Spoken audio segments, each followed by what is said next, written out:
The hiss of the steam wand was the first real sound of my day, every day. It was a serpent's whisper in the pre-dawn quiet, a signal that the world was about to lurch back into motion. Before that, there was only the low hum of the refrigerators and the gentle click of my own movements as I measured out the espresso beans. The scent was the best part of the morning, rich and dark, a smell that promised energy and warmth, even if it was just for other people. My own energy came from a place of grim necessity, a quiet engine of debt and loneliness that kept me putting one foot in front of the other. My life was a series of carefully constructed routines designed to keep me from thinking too much. Wake at 4. Shower in water that was never quite hot enough. Walk the 12 blocks to the daily grind.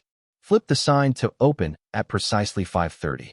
The first hour was always the slowest, populated by construction workers and early shift nurses who took their coffee black and fast, their faces etched with the same weary resignation I saw in my own reflection. They were my people, the silent brotherhood of the exhausted.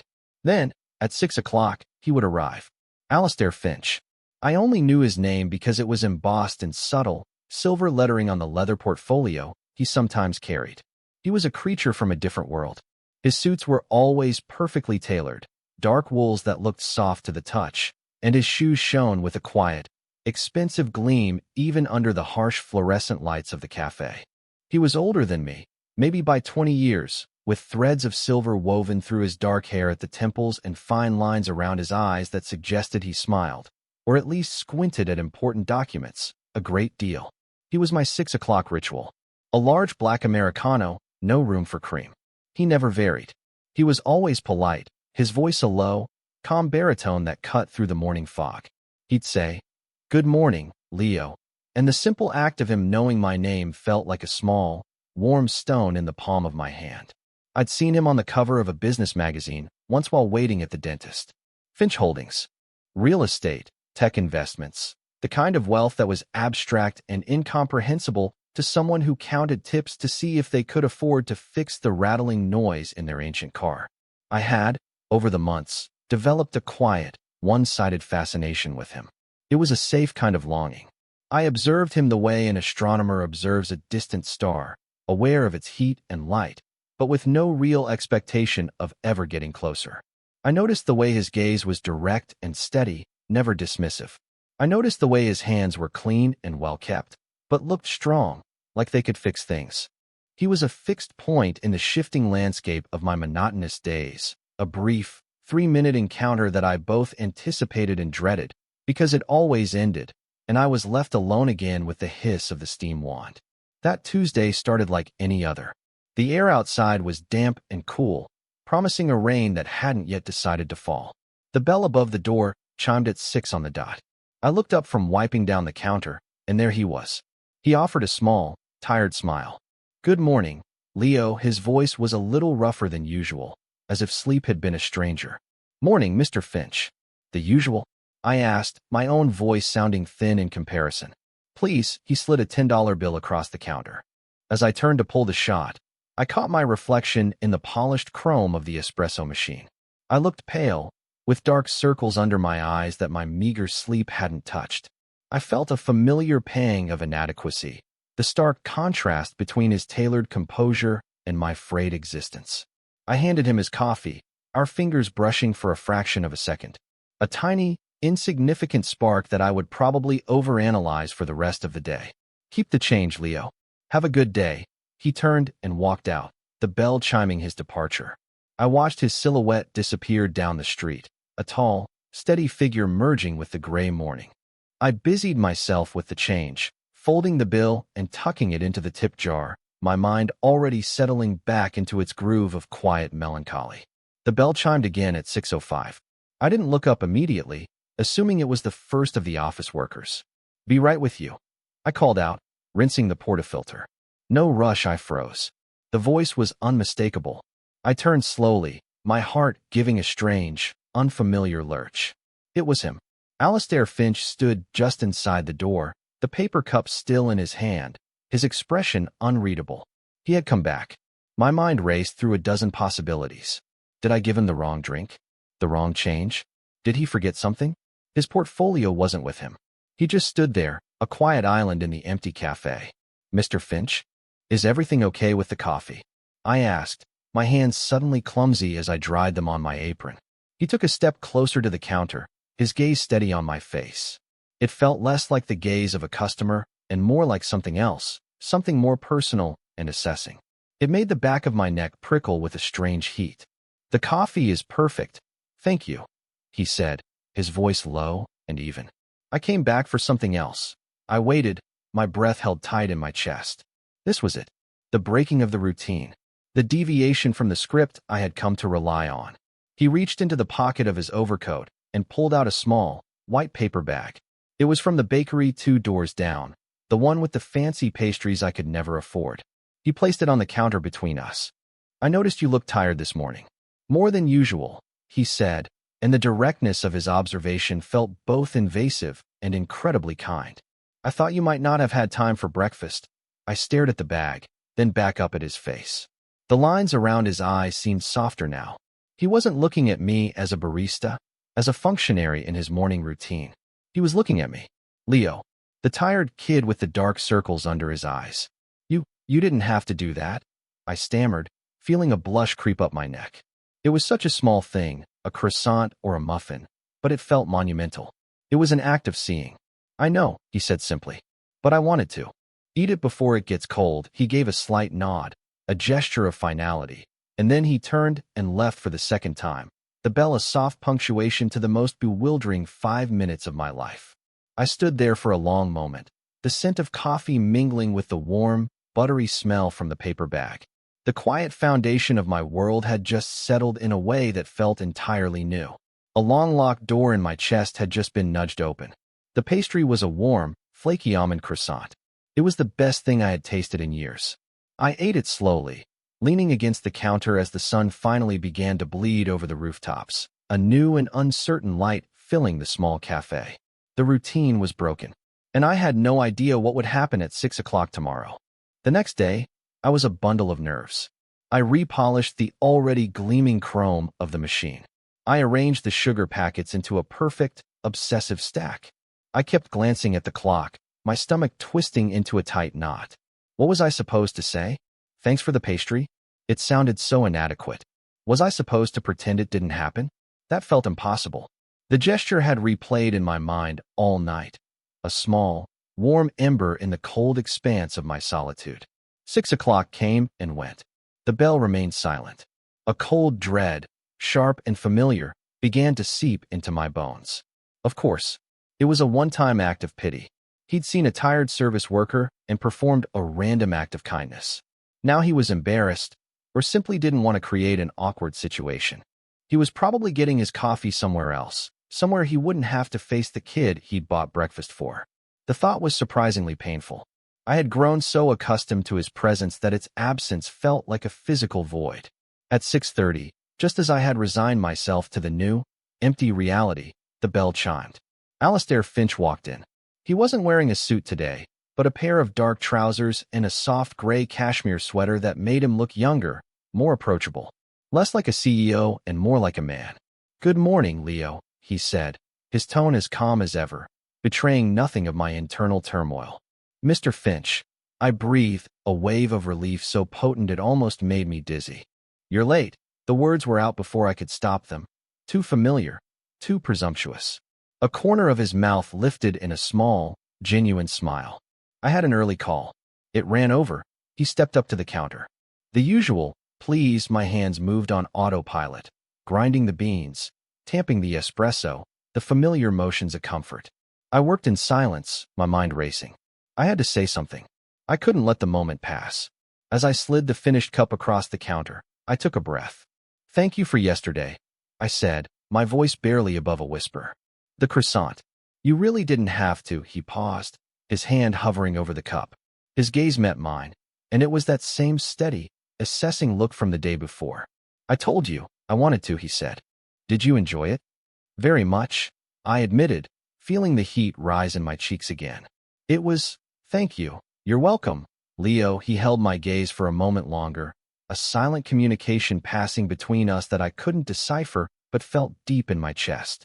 Then he picked up his coffee and left, the bell marking the end of our second unusual encounter. He hadn't been avoiding me. He'd just been late. The relief was a warm flood, pushing back the cold dread. This became our new pattern. He would arrive, sometimes at 6, sometimes a little later. He would order his coffee. But now, he would linger for a minute or two. He started asking questions. Not personal, prying questions, but small, gentle inquiries. He asked what I was studying, and I found myself telling him about the community college courses I was taking at night, trying to get a degree in graphic design. He listened, truly listened, with a focused intensity that made me feel like my rambling thoughts were the most important thing in the world. I, in turn, grew bolder in my observations. I watched the way he held his cup, his long fingers wrapped around the cardboard sleeve. I saw the faint wear on the leather of his watch strap, a sign that it was an old favorite, not just another expensive accessory. I started to see the man beneath the suit, the quiet pillar of the community. He was patient with the fussy elderly woman who always took 5 minutes to count out her change. He held the door for the young mother struggling with a stroller. He was a man of quiet, consistent decency. My internal analysis of him became a constant hum in the background of my days. I'd replay our brief conversations, dissecting his tone, the slight crinkle at the corner of his eyes when I said something that amused him. I wondered about his life outside of these morning encounters. Was there someone waiting for him at home? A wife? A partner? The business magazine article had mentioned he was divorced years ago, but that meant nothing. A man like him wouldn't be alone for long unless he chose to be. The thought was a small, sharp pang of jealousy that I had no right to feel. The power dynamic was a chasm between us, and I was perpetually aware of it. He was Alastair Finch, a name that opened doors and commanded respect. I was Leo, a barista who smelled of burnt coffee and whose biggest financial decision of the month was whether to pay the electric bill on time or fix the muffler on his car. The chasm seemed too wide to ever cross. And yet, there were moments, small, charged moments that felt like a bridge being tentatively extended from his side of the canyon. One morning, the credit card machine was down. I had a sign taped to the door, but a rush of customers had ignored it, and now I was dealing with a line of grumpy, caffeine-deprived office workers. I was flustered, trying to make change and apologize at the same time. Finch was at the back of the line. I watched as he stepped forward, not to the counter, but to the man directly in front of him. He spoke in his low, calm voice, a murmur I couldn't quite hear. The man nodded, and then Finch paid for his coffee, and the next person's, and the next, with a crisp $50 bill from his wallet. He just kept saying, "It's on me this morning," until the line was gone. When it was just the two of us again, I was speechless. "You didn't," I started, but my voice failed. "It's faster this way," he said, a simple, practical explanation that neatly sidestepped the generosity of the act. He walked to the counter for his own coffee. As I handed it to him, my hand was trembling slightly. He must have noticed, because he didn't take the cup immediately. Instead, he gently placed his hand over mine, his fingers warm and firm against my own. The touch was brief, just a second or two, a steadying pressure. "It's all right, Leo.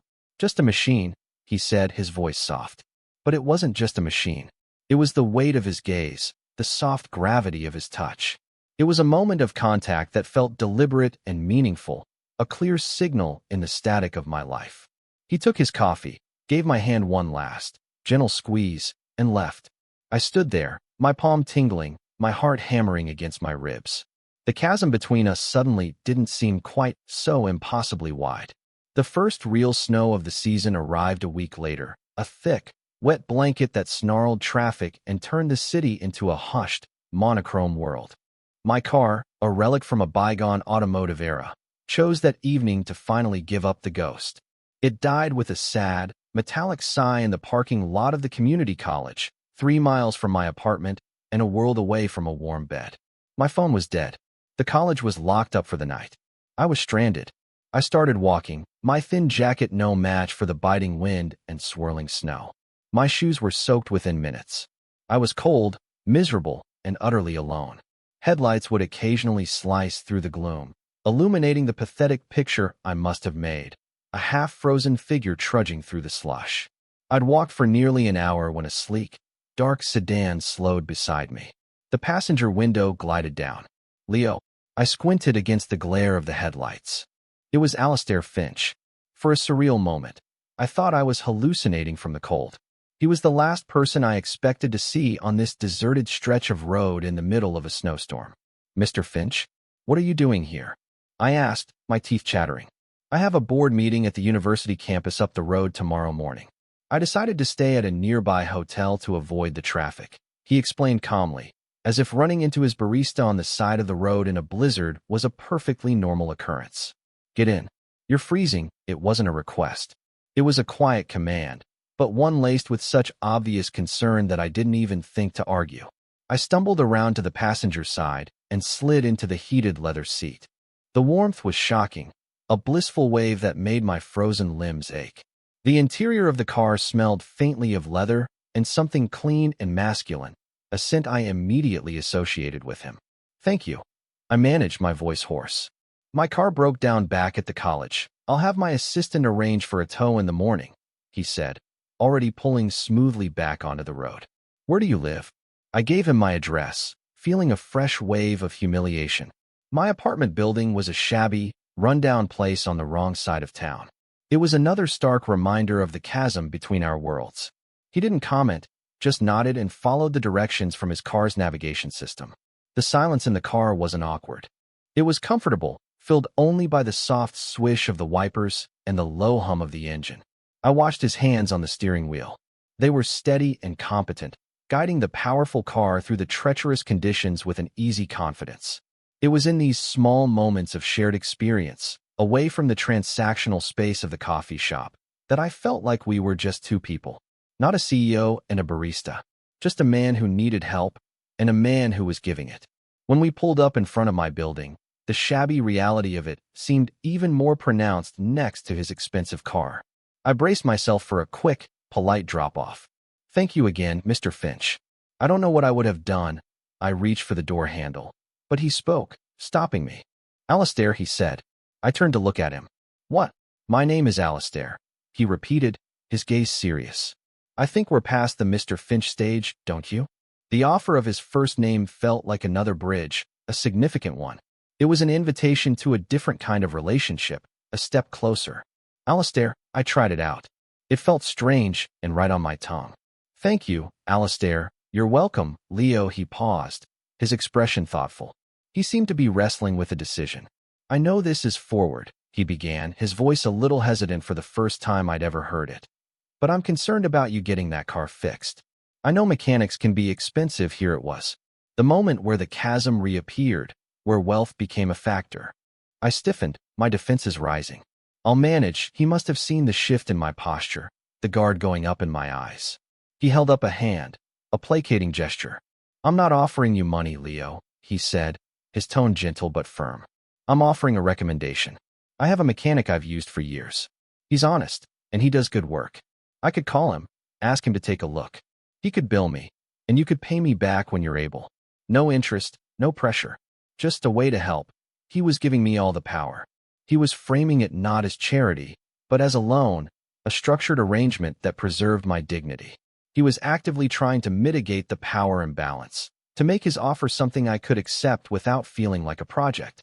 This moment of softness, this quiet admission that he was worried about navigating this situation correctly, was more intimate than any touch had been. He was showing me his own vulnerability, his own concern about being seen as coercive or overbearing. "Why?" I asked, the single word hanging in the warm air between us. "Why are you doing all this?" Alistair looked away for a moment, out at the falling snow, his profile etched against the streetlight. When he looked back at me, his eyes were clear and direct.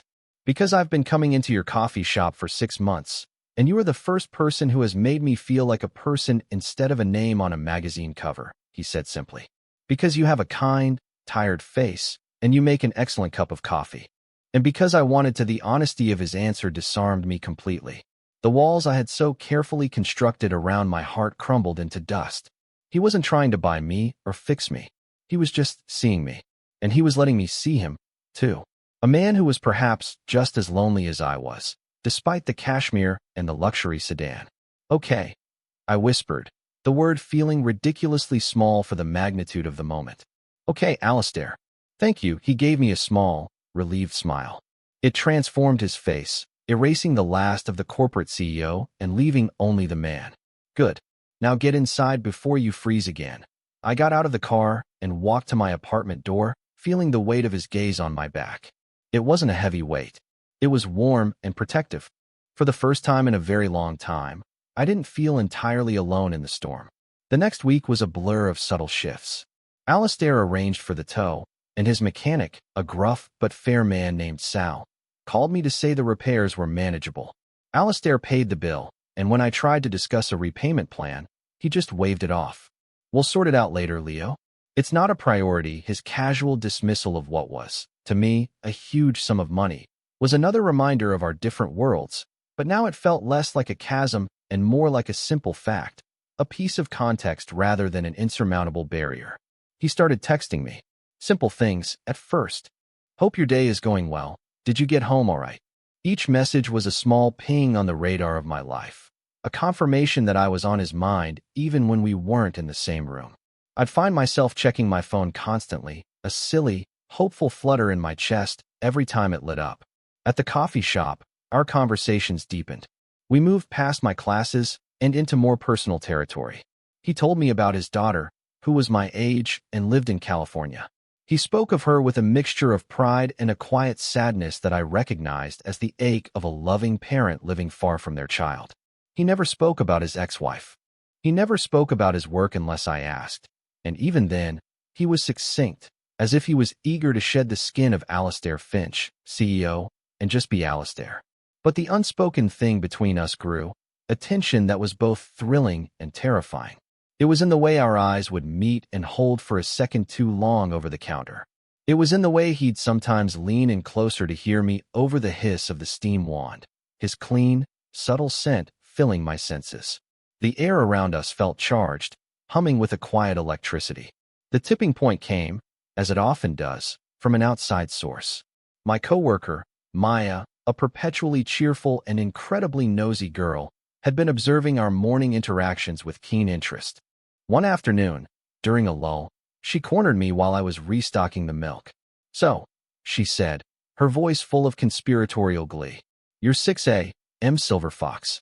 Is he ever going to make a move? Or is he just going to buy you pastries and fix your car forever?" Her teasing tone was meant to be harmless, but the words landed like stones in my stomach. "He's just a nice customer, Maya," I mumbled, my face burning.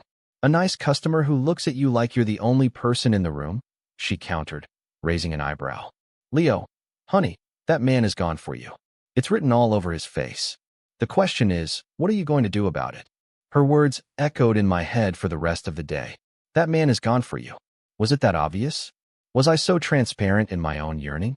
I had been so focused on my own feelings, my own insecurities about the age and wealth gap, that I hadn't fully allowed myself to believe that his interest could be as real, as deep, as my own. Maya's comment, as blunt as it was, forced me to confront it. The silence between us was no longer sustainable. It had become a living thing, a presence in the room that demanded to be acknowledged. The next morning, I was a wreck. I knew I had to say something, do something. The risk of rejection was terrifying, but the risk of letting this fragile, beautiful thing wither away in silence was even worse. When Alistair walked in, my heart felt like it was trying to beat its way out of my chest. "Good morning, Leo," he said, his smile as warm as ever. "Alistair," I said, my voice tight. I made his coffee, my hands shaking so badly I almost spilled the espresso. I slid it across the counter. He reached for it, but I didn't let go. My fingers were still wrapped around the cup. He stopped, his own fingers brushing against mine. He looked from our hands up to my face, his expression questioning, concerned. "Is everything all right?" he asked, his voice low. "This is it." The present tense takes over my mind, a sudden, sharp focus. I am here. He is here. The world narrows to this single point of contact, the warmth of his hand against mine, the scent of coffee, the low hum of the refrigerator. I have to speak. I have to jump. "I need to ask you something," I say, and the words feel like they're being pulled from the deepest part of me. He doesn't pull his hand away. He waits. His patience is a gift, a space for me to find my courage. "Anything," he says. Are you just being kind?" I ask, the question a raw, vulnerable thing. The car, the pastry, the conversations, Is it just you being a good person, or is it something else? The silence that follows is deafening. I can hear my own blood pounding in my ears. I watch his face, searching for any sign of retreat, of pity, of polite dismissal. But I see none. His gaze is steady, and a complex series of emotions flickers in his eyes: surprise, understanding, and something else, something soft and warm. He gently tightens his fingers over mine. "Leo," he says, and my name on his lips is a balm. I have never in my life bought a man breakfast because I thought he looked tired. I have never offered to have a man's car fixed because he seemed stranded. I am a private person. I am a busy person. My kindness, as you call it, is not indiscriminate. He takes a small breath, and it feels like he's jumping, too, right alongside me. It has always been something else. From the very beginning. I just didn't want to presume. I didn't want you to feel pressured, given the circumstances. He makes a vague gesture that encompasses the coffee shop, our respective ages, the unspoken chasm of wealth. I wanted you to have all the agency, he continues, his voice a low, earnest murmur. The choice had to be yours. Relief washes over me, so pure and overwhelming that my knees feel weak. It's real. It's reciprocated. Maya was right. He had been waiting for me. Would you be willing to have dinner with me tonight? He asks, his thumb stroking gently over my knuckles. Somewhere neutral, not as a favor or a transaction, just as two people. As Alistair and Leo. Yes, I say, the word a simple, solid thing. There is no hesitation. There is no more fear. There is only the firm, warm pressure of his hand on mine and the promise of a beginning. Yes, Alistair. I'd like that very much, he smiles, a slow, genuine smile that reaches his eyes and makes the fine lines there deepen in the most beautiful way. Good, he says. He finally lets go of the cup, and I realize I've been holding my breath. As he turns to leave, I feel a sense of rightness settle over me, a quiet certainty that has been absent from my life for far too long. The routine was broken, and in its place, something new and infinitely more hopeful was starting to grow. He picked me up at 7. He was dressed in dark jeans and a simple, well-fitting navy blue sweater. It was the most casual I had ever seen him, and somehow, the most intimidating. It felt real, stripped of the armor of his suits and my barista apron. This was just Alistair, and I was just Leo. I had changed 3 times before settling on my own best pair of jeans and a plain gray t-shirt that wasn't faded or stretched. I felt hopelessly underdressed and out of my depth. He must have sensed my anxiety. As I got into the car, he didn't start the engine right away. He just turned to me, his expression gentle. "You look great, Leo," he said, his voice soft. And the simple, sincere compliment was enough to quiet the frantic monologue in my head. He took me to a small, quiet Italian restaurant tucked away on a side street I never knew existed. It was the kind of place with checkered tablecloths and candles stuck in old wine bottles. It was cozy and unpretentious, a deliberate choice, I realized, to put me at ease. He hadn't chosen a place to impress me with his wealth, but a place where we could simply talk. Dinner was easy. The conversation flowed more freely than it ever had in the stolen moments at the cafe. We talked about everything and nothing. I told him about growing up in a small town, about my dreams of being an artist that had slowly been eroded by the practical need to survive. He told me about building his company from the ground up, about the years of struggle and sacrifice that people never saw when they looked at him now. He spoke of his loneliness after his divorce, the feeling of living in a large, empty house that had once been filled with the noise of a family. He listened to me. I mean, he truly listened. His focus was entirely on me, his gaze never wavering. He asked thoughtful questions, and he remembered small details I'd told him weeks ago. I felt seen in a way that was both unnerving and deeply comforting. For the first time, I felt like the chasm between us was just geography. We were from different places, but we were both made of the same fundamental human material, a need for connection, a fear of being alone. After dinner, he didn't drive me straight home. He drove to a lookout point on the edge of the city, a place where the sprawl of lights looked like a fallen constellation. He turned off the engine, and we sat in a comfortable silence, the city glittering below us. My heart was hammering. This felt like a precipice. The confession at the coffee shop had opened the door, and this dinner had walked us through it. Now we were standing on the other side, in a new, undefined space. It was Alistair who broke the silence. He turned in his seat to face me, his expression serious. "Leo," he began, his voice low and steady. "I need to be very clear about my intentions. I am 48 years old. You are, what, 26? 25, I corrected softly. He nodded. 25. There is a significant difference in our ages, and an even more significant difference in our financial situations. I am acutely aware of that. The last thing I ever want is for you to feel like you are in a position of obligation. My interest in you has nothing to do with what I can provide for you, and everything to do with who you are." The quiet, observant young man who always has a kind word, even at 6 in the morning. The artist who puts his dreams on hold to do what's necessary. That is the person I am interested in. His words were a balm on every raw insecurity I had. He was naming the elephants in the room, addressing the power imbalance head-on, not to dismiss it, but to acknowledge it and promise to navigate it with care and respect. He was giving me an out, even now. He was ensuring my consent was not just given, but fully informed. "What are you saying, Alistair?" I asked, my voice trembling slightly. "I'm saying that I am developing very strong feelings for you," he said, his gaze unwavering. "And it terrifies me, but not as much as the thought of walking into that coffee shop every morning for the next 20 years and never telling you." And there it was. A plain, honest confession of feeling. No games, no pretense. Just the vulnerable truth. It was my turn to be brave. "I think," I started, my voice barely a whisper. "I think I started falling for the 6 o'clock coffee guy months ago." A slow smile spread across his face, a look of such profound relief and happiness that it stole my breath. He reached out, his hand gently cupping my jaw, his thumb stroking my cheek. The touch was electric, a jolt of warmth and connection that shot through my entire body. He leaned in slowly, giving me every opportunity to pull away. I didn't. I leaned in, meeting him halfway. His lips were soft, hesitant at first, a question. And then, as I responded, the pressure deepened into something sure and certain. It wasn't a kiss of desperate, fiery passion. It was a kiss of arrival. It was quiet and unhurried, and it felt more right than anything I had ever known. It tasted of coffee and wine and a longing that had finally found its home. It was a promise. It was a beginning. When we finally broke apart, he rested his forehead against mine. His eyes were closed, and he was breathing deeply. I could feel the warmth of his skin, the soft brush of his eyelashes against my temple. I laced my fingers with his, our hands resting on the center console between us. His hand enveloped mine, strong and warm and solid. "Okay," he murmured, his voice thick with emotion. "More than okay," I whispered back. In the quiet of the car, with the city lights spread out before us, the world felt brand new.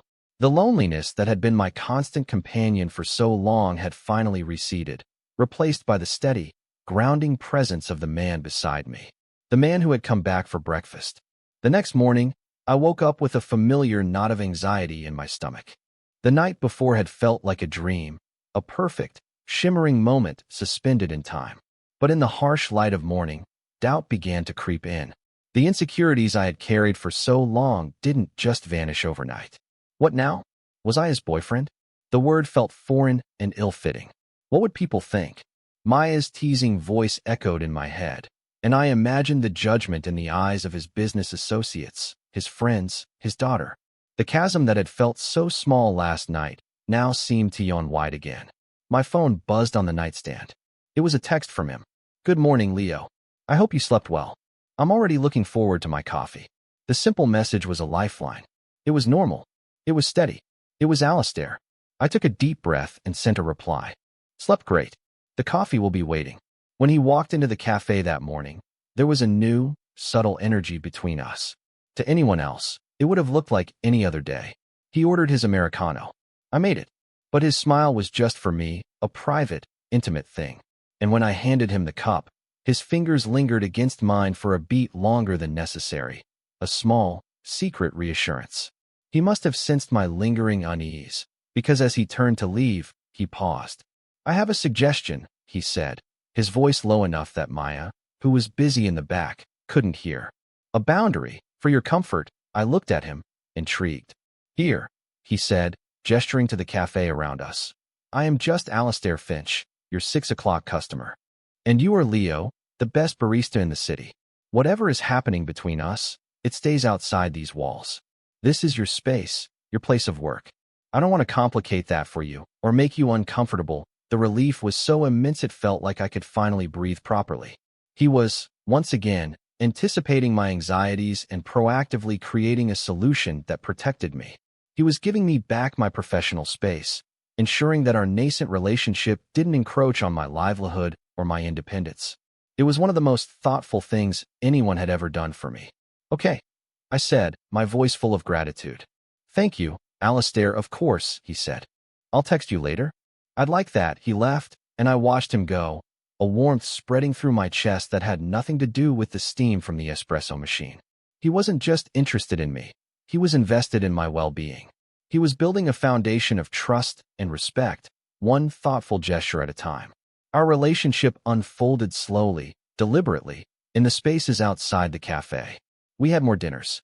We went for long walks in the park. He took me to an art museum one Sunday, and we spent hours wandering through the galleries. He didn't pretend to be an expert. He just listened with genuine interest as I talked about the paintings I loved, about composition and color theory. He made my passion feel valid and important. He never once tried to shower me with gifts or use his wealth to influence me. The loan for the car repair remained just that, a loan, which I was slowly paying back in small, regular installments that he accepted with quiet grace. His support was more subtle. He'd bring me articles about graphic design scholarships. He found an old, used drawing tablet for sale online and sent me the link, saying it looked like a good deal. He was investing in my future, not trying to buy my present. The first real test came about a month later. We were having lunch on a Saturday at a bistro downtown, a place that was a little fancier than our usual spots. We were sitting at an outdoor table, enjoying a rare burst of winter sun. I was telling him a story about a particularly ridiculous customer request at the cafe, and he was laughing, a deep, warm sound that made my heart feel full. Alistair, is that you? A man in an expensive suit had stopped at our table. He was older, with a slick, confident air. Alistair's smile tightened slightly. Richard, what a surprise, I thought that was you. The man, Richard, said, his eyes flicking from Alistair to me. A quick, dismissive appraisal. Good to see you. We need to talk about the Henderson deal next week, of course. My office will call you. Alistair said, his tone polite but firm, a clear dismissal. But Richard wasn't leaving. His gaze lingered on me, a mixture of curiosity and condescension. And who is this? He asked, the question directed at Alistair, as if I wasn't even there. I felt myself shrink in my chair. This was it, the moment of judgment, the collision of our two worlds. I braced myself for a vague introduction, a polite evasion. Alistair didn't hesitate. He reached across the table and placed his hand over mine, a firm, public gesture of ownership and affection. Richard, this is Leo, he said, his voice clear and steady, with no hint of apology or explanation. Leo, this is Richard Vance, a business acquaintance, he defined the terms. I was Leo. Richard was an acquaintance. The message was unmistakable. He was claiming me, right here, in front of his world. Richard's eyebrows shot up in surprise, but he was smart enough to take the hint. He offered a curt nod in my direction and a quick goodbye to Alistair before moving on. The moment he was gone, Alistair turned back to me, his expression full of concern. Are you all right? I couldn't speak. I just squeezed his hand, my throat tight with emotion. He had seen the challenge and met it without flinching. He had protected me, not by hiding me, but by proudly acknowledging me. In that single, simple introduction, he had torn down the last of my walls. Thank you, I finally managed to say. He brought my hand to his lips and kissed my knuckles. There is nothing to thank me for, he said, his eyes holding mine. I will never be ashamed of you, Leo. Never. That night, I stayed at his house for the first time. It was a large, beautiful home, modern and minimalist, with huge windows that looked out over a wooded ravine. It was impeccably clean and orderly, but it had an undercurrent of emptiness, the quiet stillness of a place that was lived in by only one person. I was nervous, my old insecurities whispering at the edges of my mind. But Alistair seemed to understand. He didn't push for anything. He gave me a tour, then made us tea, and we sat on his comfortable sofa, talking for hours. He showed me his study, the walls lined with books, and a small, framed photo of his daughter on his desk. Later, when we finally went to bed, he just held me. We lay there in the dark, my head on his chest, his arms wrapped securely around me. I could feel the slow, steady beat of his heart beneath my ear, a rhythm that was more reassuring than any words. It felt like coming home. It felt safe. In the quiet darkness of his room, wrapped in his arms, I felt the last of my anxieties dissolve. This wasn't about a CEO and a barista. It wasn't about money or age. It was about two lonely people who had found each other in the pre-dawn quiet of a coffee shop. It was about a man who saw past my tired eyes and a boy who saw past his polished shoes. It was about kindness and respect and the quiet, steady warmth of a hand reaching out in the cold. We began to build a life together, one quiet, deliberate step at a time. We established routines that were ours alone, separate from the 6 a.m. coffee transaction. On Sundays, we'd go to the farmer's market. On Tuesdays, we'd cook dinner together at his house, me often reading the recipe while he, the more experienced cook, handled the complicated parts. We learned each other's rhythms, the comfortable ebb and flow of a shared existence. He encouraged my art. He converted a spare bedroom in his house into a small studio for me, filling it with natural light and the best supplies I had ever owned. At first, I resisted, the gesture feeling too grand, too much like charity. But he was patient. "It's an empty room, Leo," he'd said. "It would make me happy to see it filled with your work." To see you happy, he framed it not as a gift to me, but as a gift to himself, and that small shift in perspective made it possible for me to accept. So I painted. I drew. I poured all the emotions that had been locked away for so long onto canvas and paper. My work became bolder, more colorful. The gray, muted tones of my past were replaced with vibrant shades of hope. We had a conversation, a real one, about our future. We were sitting on his back deck one cool spring evening, watching the sunset paint the sky in strokes of orange and pink. "I want you to finish your degree," he said, his voice quiet but firm. "I want you to be able to stand on your own 2 feet, not because I want you to leave, but because I want you to always know that you are with me by choice, not by necessity." It was the ultimate expression of his love for me. He wasn't trying to create a dependent. He was actively working to ensure my independence. He wanted a partner, an equal, not a project. "I can't afford to quit my job and go to school full-time," I said, the practical reality of familiar weight. "Let me help," he offered, already anticipating my protest. "Not a gift, an investment. I'll cover your tuition and living expenses. You can pay me back when you're a successful graphic designer. I have a feeling," he added, a twinkle in his eye, "that my return on investment will be substantial." We argued about it for days. My pride was a stubborn, foolish thing. But in the end, I saw the wisdom in his proposal. It wasn't about him saving me. It was about him believing in me enough to invest in my dreams. I finally agreed, with a legally drawn-up contract for the loan that my own lawyer, who Alistair insisted I hire and paid for, looked over. He was meticulous about ensuring everything was fair and transparent. So I quit my job at the Daily Grind. My last day was bittersweet. Maya hugged me tightly, whispering, "I knew it from the start. You go get your happy ending." I still went back to visit, sometimes to see my old friends. And every morning, Alistair still went and got his 6 o'clock coffee, a quiet tribute to where we began. The final piece of the puzzle clicked into place when I met his daughter, Claire. She flew in for a visit one weekend, and I was terrified.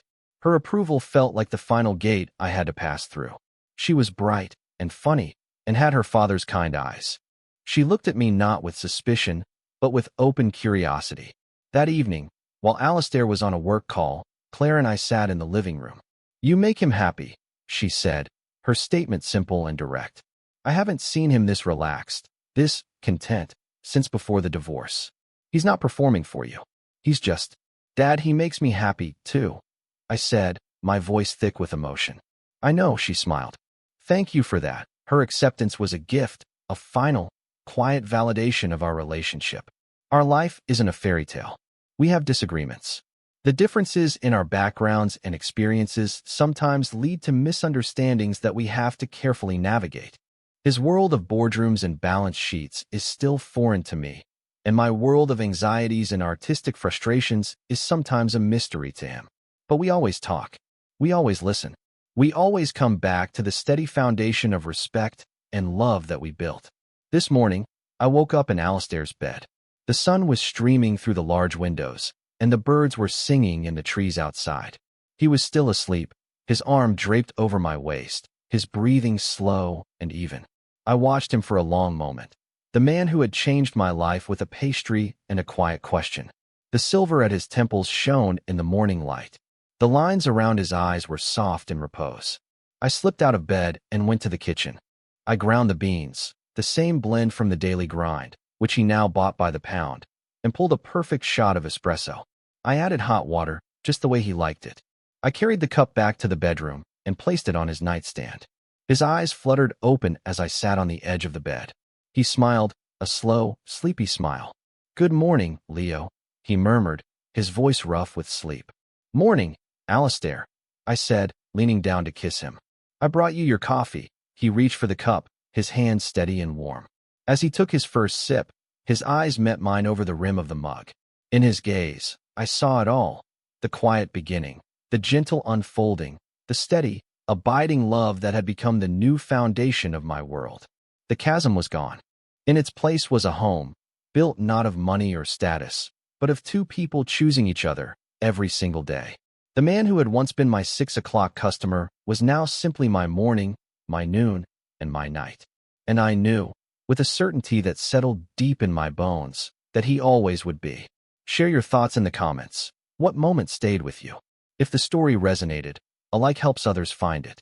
Subscribe for more slow burn male/male love stories told with warmth and care.